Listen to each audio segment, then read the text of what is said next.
selamat pagi semuanya. Bagaimana kabar kalian? Tentu dalam keadaan baik. Bertemu lagi dengan saya di Silas Mas. Di Silas Math, pembelajaran matematika pada hari ini dengan Pak Budi.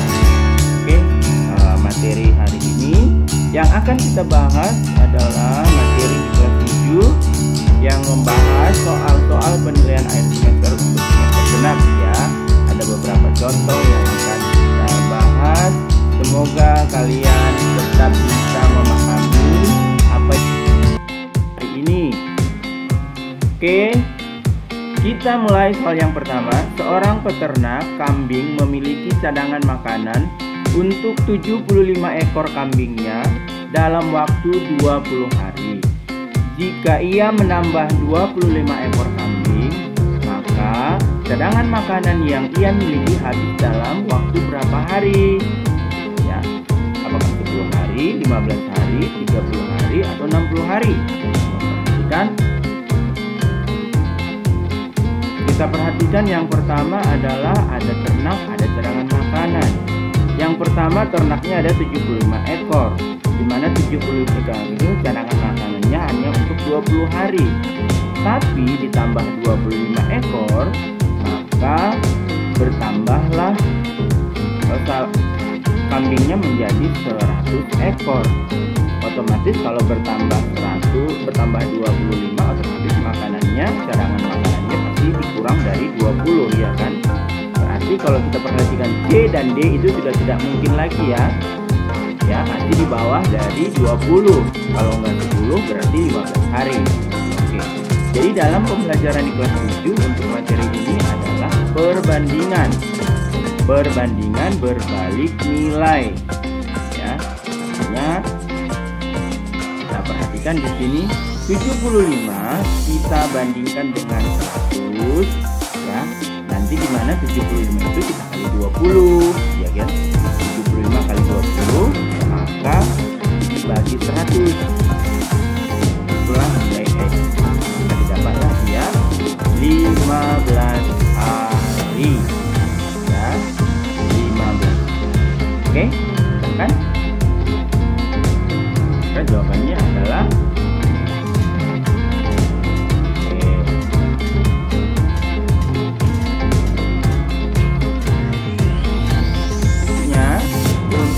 soal yang berikutnya.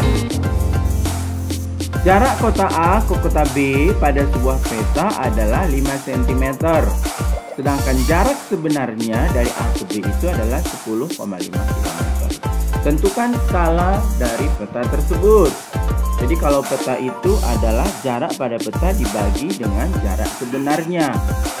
Jadi perhatikan di sini yang pertama jarak yang pada peta 5 cm ya, sedangkan jarak yang sebenarnya 10,5 km kita rubah ke cm, berarti dikali 100.000 maka dia 1.500.000 cm ya. Sehingga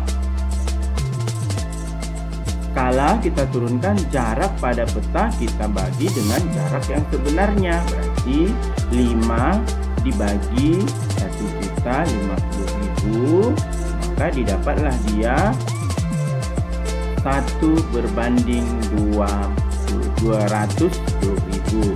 Maka jawabannya adalah C. Jadi ingat ya, jarak pada peta kita bagi dengan jarak sebenarnya. Mudah memahami matematika. Baik. Selanjutnya, jarak kota Jakarta dan Bandung pada peta itu adalah dengan skala 1/1.500.000 yaitu 8 cm. Jika Pak Burhan berangkat dari Jakarta pukul 13.40 dengan mengendarai mobil dengan kecepatan 75 km per jam, maka Pak Burhan sampai di kota Bandung pada pukul berapa? Ya. Oke, pertama skalanya dulu 1/1.500.000 itu sama dengan 8/X. Yang ditanya X-nya gitu ya. Sehingga 8 dikali 1.500.000 itu sama dengan 12 juta. Jadi 12 juta ini diganti ke kilometer sama dengan 120 km. Jadi jaraknya sebenarnya adalah 120 km. Dimana yang kedua kita tuliskan kecepatan dari Wak Burhan itu adalah 75 km per jam. Jadi 75 km per jam. Jadi setiap 75 km 1 jam. Berarti kalau misalnya 120 berarti di atas 1 jam lebih ya. Kita perhatikan. Maka waktu yang dibutuhkan adalah jaraknya 120 dibagi dengan kecepatan. Jadi 120 dibagi dengan 75.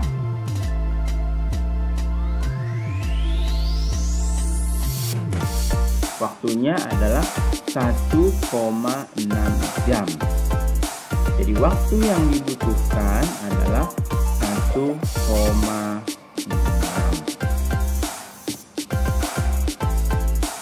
1,6 jam itu kita sederhanakan, 0,6 itu dikali 60 berarti 36 menit. Berarti waktunya adalah 1 jam 36 menit. Jadi 1 jam 36 menit. Jadi tadi dia berangkatnya 13.40 tambah 1 jam berarti 14.40. Berarti tadi lewatnya 40 menit. 40 menit diambil 20 berarti 40 menit ya. 40 menit ditambah 36 menit itu adalah 1 jam lewat 16 menit. Berarti 1 jam berarti 14.00 ke 1 jam berarti 15, sisanya 16 menit. Sehingga waktu yang diperlukan adalah ya 1 jam 16 menit. Maka waktunya adalah pukul 15 lewat 16 menit sampai. Soal berikutnya, seorang pedagang beras membeli 1,5 kuintal beras seharga Rp1.275.000. Kemudian ia jual kembali seharga Rp11.500 per kilogram. Maka pedagang tersebut mendapat untung atau rugi, gitu ya kan? Oke, kita perhatikan yang pertama adalah 1 kuintal itu berapa? 100 kilo, kan gitu ya kan? Kalau 1,5 kuintal berarti 150 kilogram. Dengan 150 kg itu harga belinya 1.275.000 ya.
jumlahkan semuanya.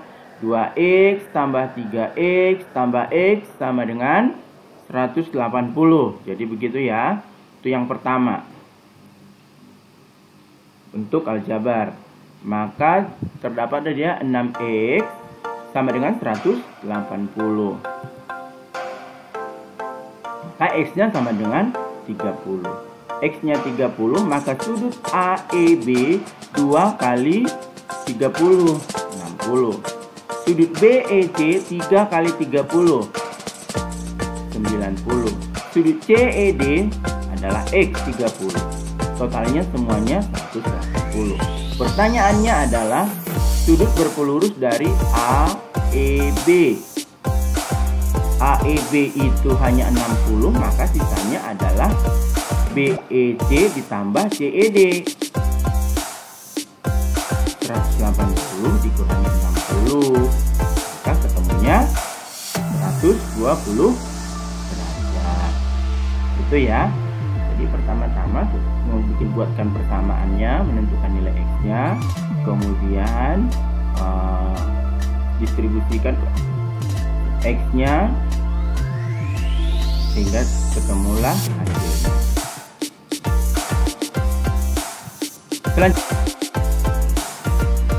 Selanjutnya adalah perhatikan gambar berikut ini. Jika sudut P4 dan berbanding sudut P3 itu perbandingannya 3 berbanding 2, maka tentukan besar sudut Q3. Jadi ini garis dan sudut ya. Ada dua buah garis yang sejajar dipotong oleh sebuah garis, di mana titik potongnya itu adalah yang pertama titik P. P1, P2, P3, P4. Kemudian yang kedua adalah titik Q. 1, 2, 3, 4. Jadi dalam garis dan sudut diperhatikan mana yang sehadap, mana yang dalam sepihak, luar sepihak, berseberangan. Itu ya. Yang pertama-tama yang harus kita tuliskan adalah mencarikan perbandingan antara P dan P4. Jadi P4 dan P3. P4 dan P3 kalau kita lihat itu adalah 180 ya. Besar sudutnya. Karena di situ P1 dan P3 sama, P4 dan P2 itu sama ya. Sehingga P4 dan P3 harus jumlahnya 180. Sehingga karena perbandingannya itu sama dengan 3 berbanding 2, maka P4 itu 3 per 3 ditambah 2 dikali sudutnya 180, maka dapatnya 108. Yang kedua, sudut P3 2 per 3 tambah 25 dikali 180, 72. Jadi P3, sudut P3 dan Q3 adalah sama, sehingga besar sudutnya adalah 72 derajat. Oke, segera mudah memahami materi yang diberikan sudut ya. Oke, demikian untuk bagian yang pertama. Semoga kalian dapat belajar. Tunggu lagi untuk pembelajaran berikutnya di part yang kedua. Semoga semuanya dalam keadaan baik ya. Tetap dukung channel ini dan selalu jangan lupa untuk selalu memberikan like, komen, dan share, terutama subscribe. Terima kasih, selamat belajar semuanya.